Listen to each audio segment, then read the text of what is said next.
శ్రీ నారా చంద్రబాబు నాయుడు.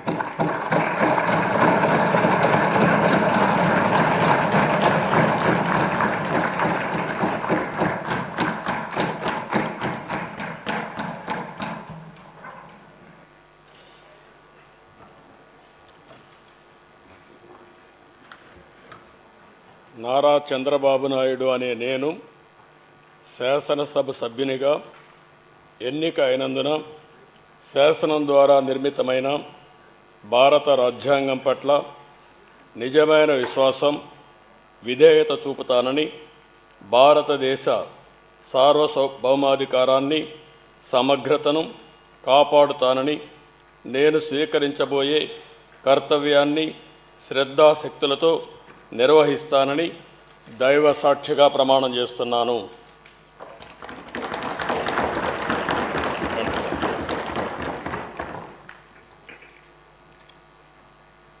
ఆంధ్రప్రదేశ్ శాసనసభ సభ్యుడైన నారా చంద్రబాబు నాయుడు అనే నేను సభ నియమాలకు కట్టుబడి ఉంటానని, వాటిని అనుసరిస్తానని, సభా మర్యాదలను పాటిస్తానని, సాంప్రదాయాలను గౌరవిస్తానని దైవ సాక్షిగా ప్రమాణం చేస్తున్నాను.